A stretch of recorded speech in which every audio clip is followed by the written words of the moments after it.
menyebut palang pintu, maka yang terfikir adalah adanya pintu yang terhalang. Tapi bukan itu yang dimaksud, sebab ini adalah palang pintu yang merupakan budaya Betawi, yakni sebuah rekam jejak sejarah di mana palang pintu adalah kiasan dalam tradisi di momen pernikahan. Asal-usul palang pintu itu sebetulnya dari zaman dulu di abad 18 itu udah ada. Asal-usul yang sekarang itu adalah sandiwara kecil yang diramu oleh para padepokan-padepokan silat. Pakemnya palang pintu itu ada pakemnya, Pok. Iya, ada pakemnya. Yang pertama, pakemnya itu kita membaca selawat Dusdur. Itu yang pertama sebagai pembuka. Yang kedua, itu kita membaca Sike. Sike, tapi bukan yang ngaji, baca kolong jobro binas, ya, baca ayat-ayat surah-surah amma, itu bukan itu. Sike itu sulit dicari. Banyak orang yang ngejar-ngejar ke Sang Hyang Putih mencari Sike. Itu yang kedua.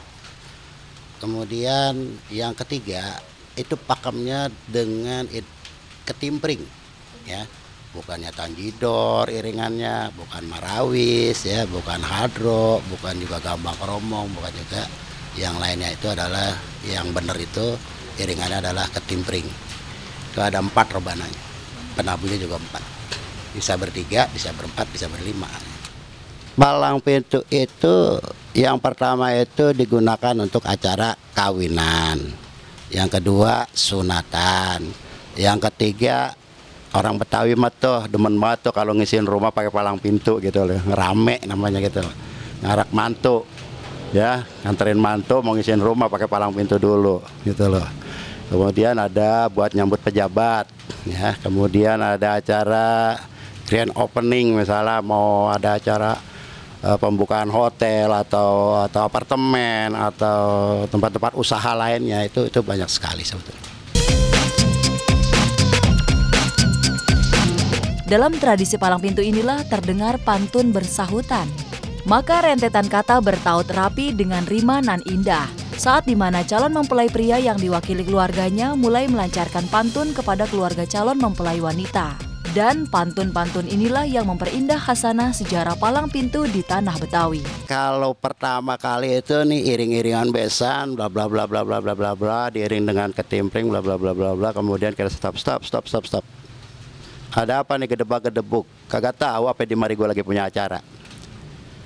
Bang, kalau buang sekuteng di rawa gantang, kalape parut ambil santannya.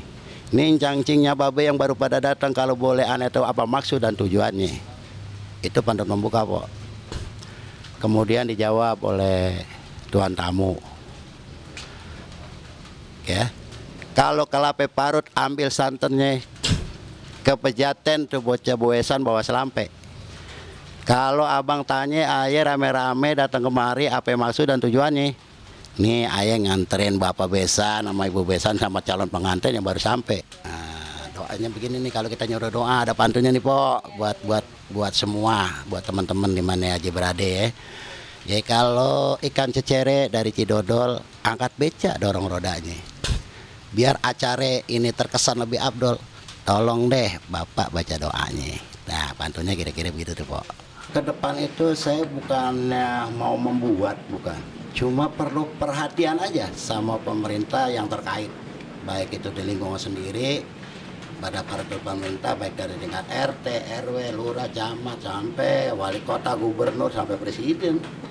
Gitu, ke depannya ya seperti itu, jangan dikubur dalam-dalam. Giliran udah diraih negara tetangga baru teriak-teriak angkat senjata. Itu tuh nggak pantas.